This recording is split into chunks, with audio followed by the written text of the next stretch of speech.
Theoretical Times, a podcast series between Tara Brabazon and Steve Redhead.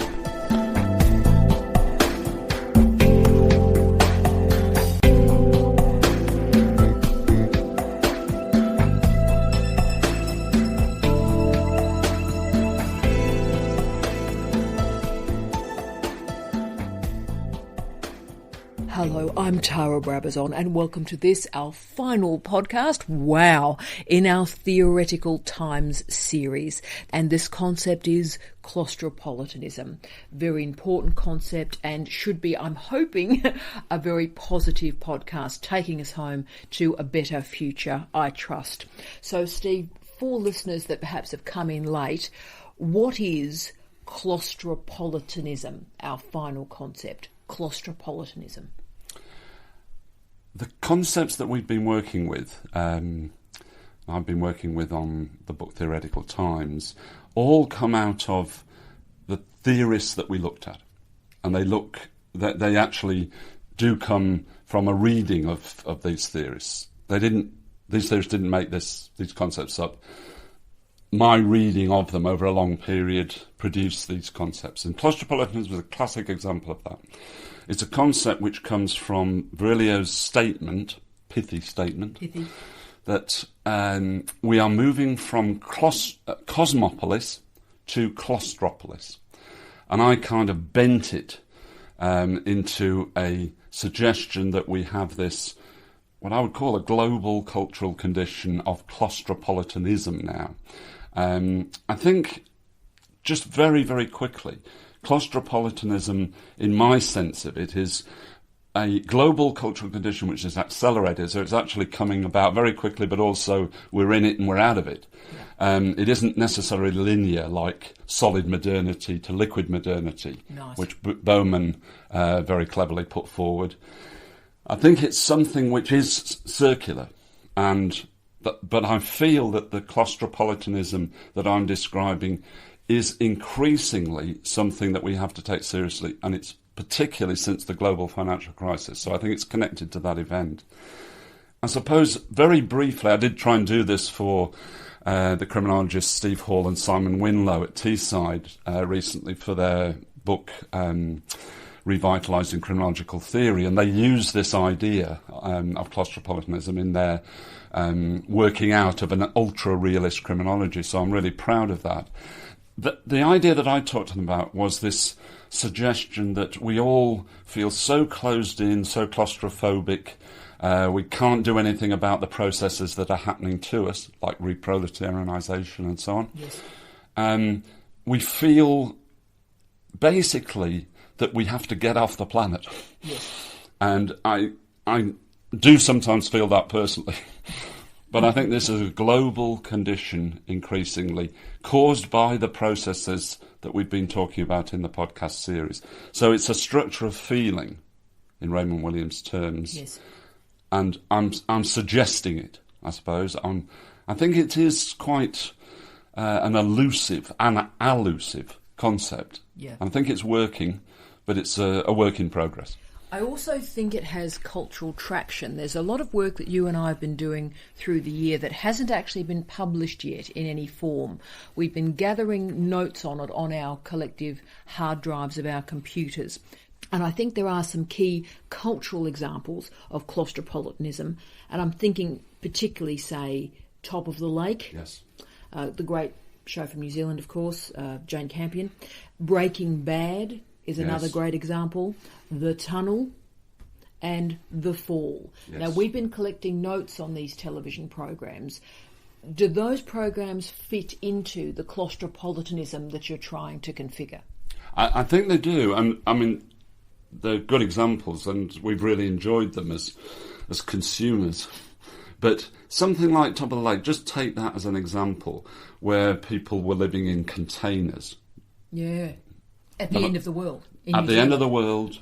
That was just such a wonderful, iconic image. And the rest of the programme, great series, great acting, was also picking up on this feeling of what I call claustropolitanism, end of the world, living in containers. Now that really fitted. But also I think you've got something like Breaking Bad is a very good example, and of course that's been going, for 4 or 5 years. Now finished with a sequel called Better Call Saul, which all lawyers should watch in the new year. But I think Breaking Bad's a great example. Again, great acting, great writing, really iconic TV programme. But the idea that a teacher, can't make it in this claustropolitan world anymore, has to do other sorts of jobs, and then does, in an incredibly capitalist, rational way, set up a meth lab. And all the things that go on with it. But I think it's the banality of that. And it was also the banality of top of the lake that, these people have already got into this claustropolitan society that I'm suggesting is coming.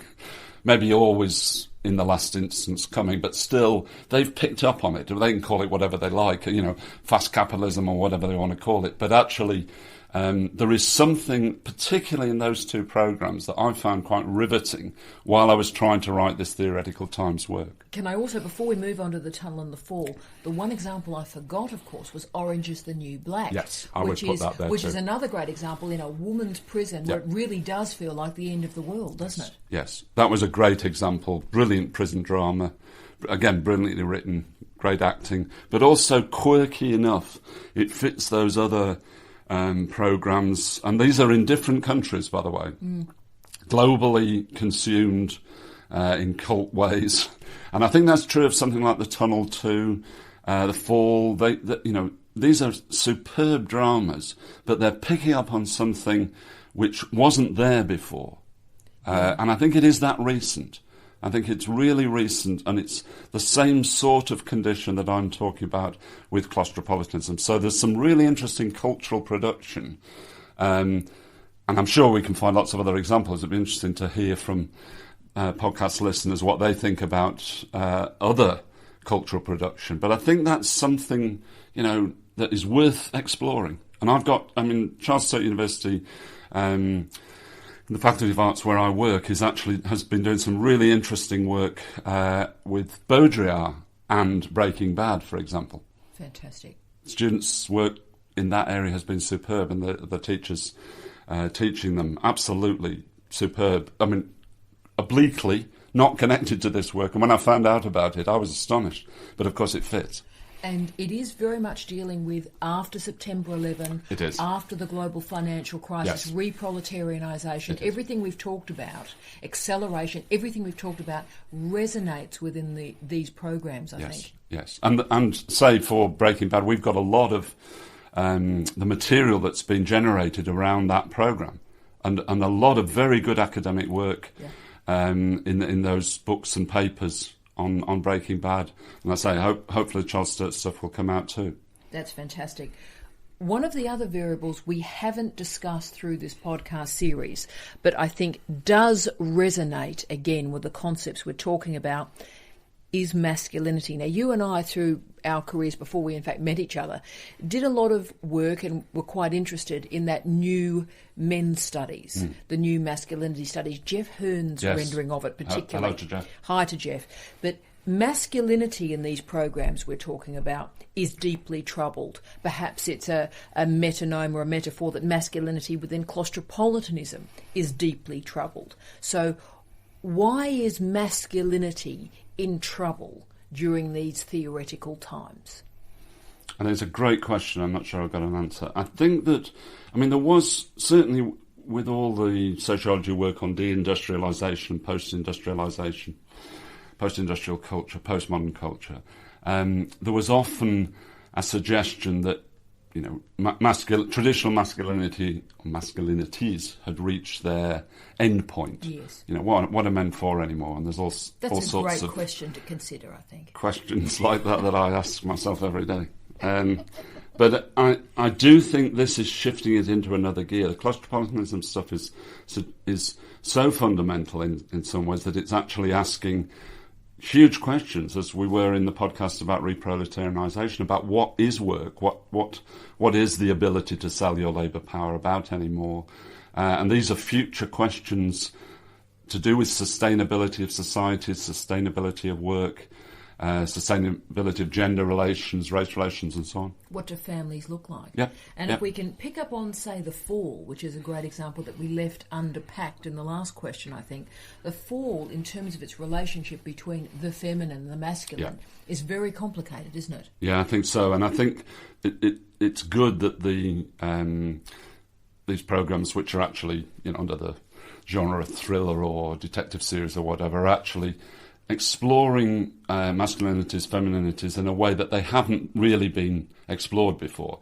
Maybe 20, 30 years ago, we had cultural production which looked at, the end of work, the leisure society to come, and so on. But all of that was a bit undercooked, whereas now you feel that these things are urgent questions. Yeah. And that's the good thing about really quite difficult philosophical programs like The Fall or The Tunnel's another really, really good example. I think it does all sorts of things about the ways in which gender works in these claustropolitan times. And if I can provide one example for listeners, just think about it, guys, when Prime Suspect came out. Yes. So we had a woman in power, but she was tortured. She was a woman in power, but had profound alcoholic issues, couldn't manage interpersonal relationships, so really troubled. So she was paying for her public success with private pain. So that old second wave feminism issue. In The Fall, she's not tortured at all. In fact, if anything, her confidence in the public and the private domain tortures the men around her. So this is not post-feminism at all. This is a completely integrated, reflexive, self-assured femininity that is torturing the men around her. They cannot deal with a woman who is managing and balancing her life choices. Is that fair, Steve? Yeah, I think it is. And it's also interesting that you started off with programmes made 20, 30 years ago.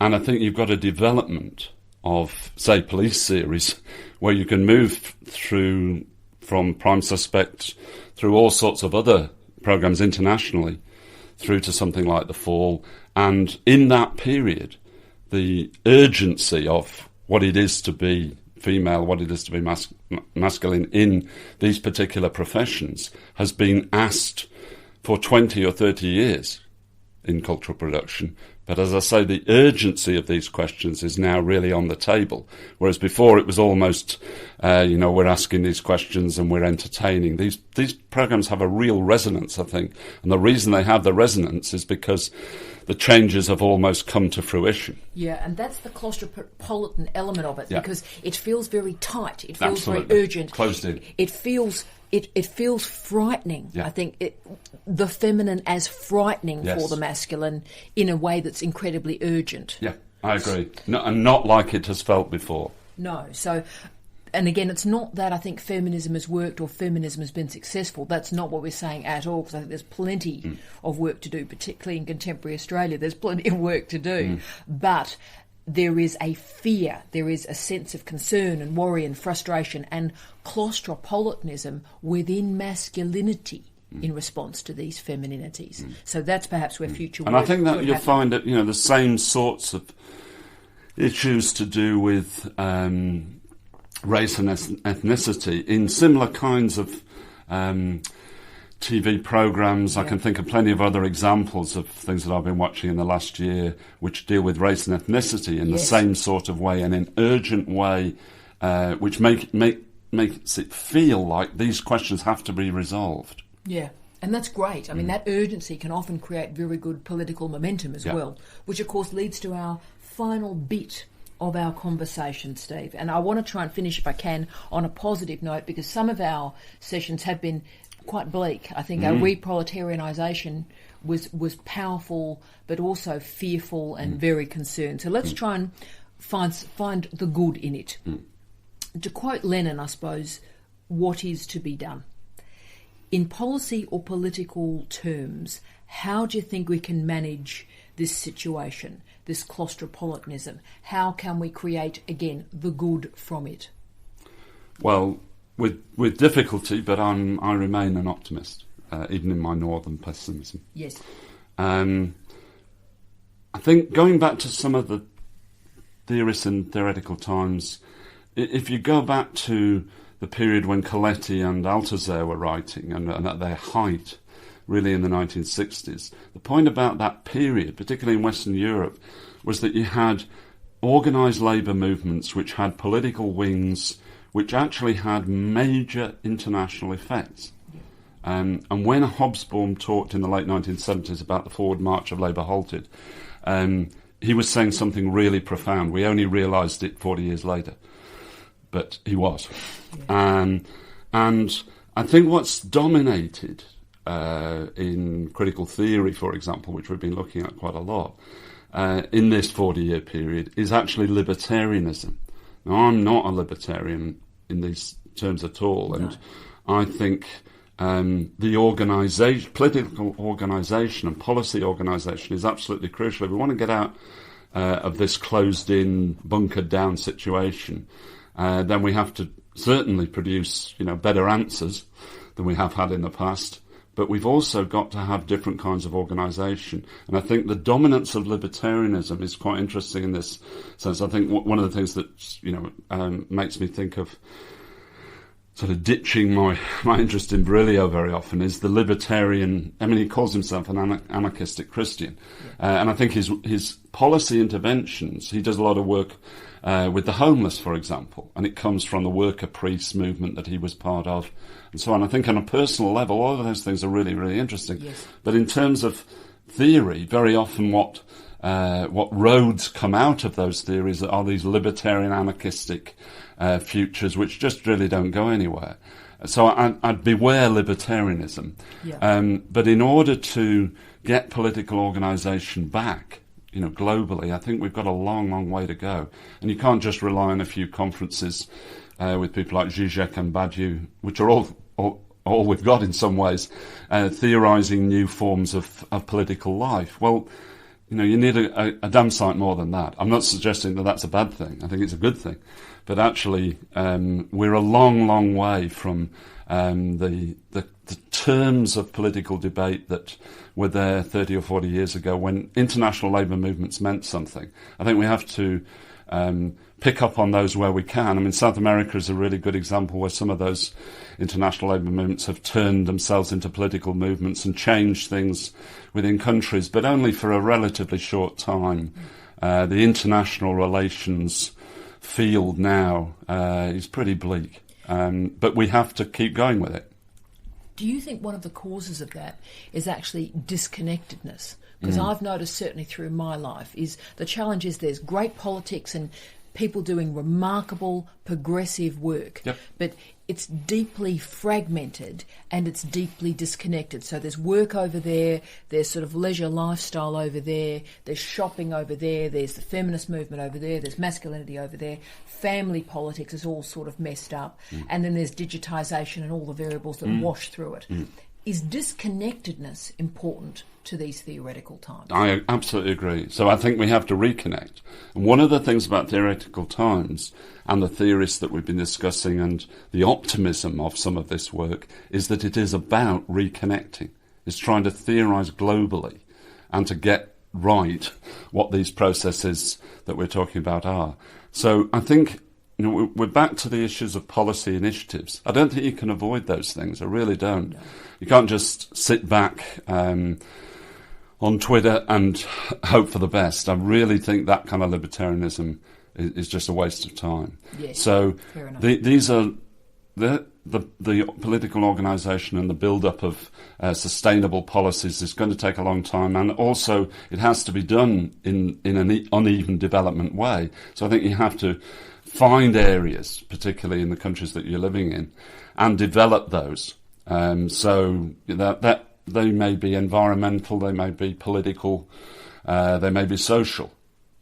But there are lots of pieces of optimism I find in this theoretical times work, but I don't think you can just allow libertarianism to rip.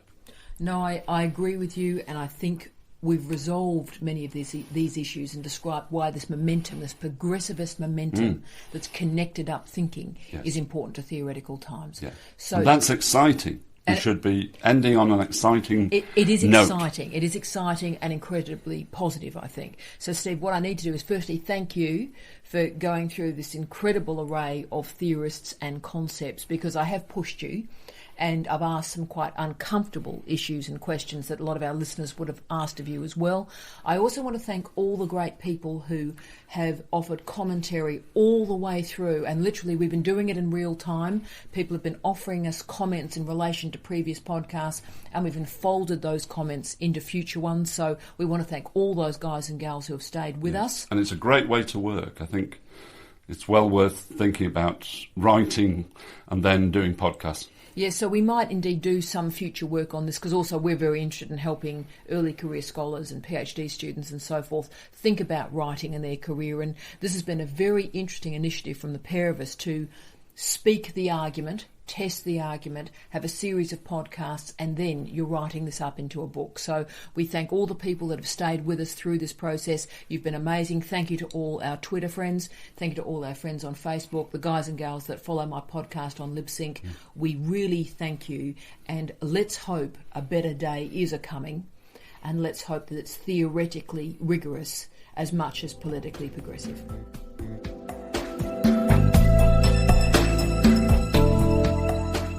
Thank you for listening to this podcast on Theoretical Times by Tara Brabazon and Steve Redhead. Please feel free to contact us at Charles Sturt University.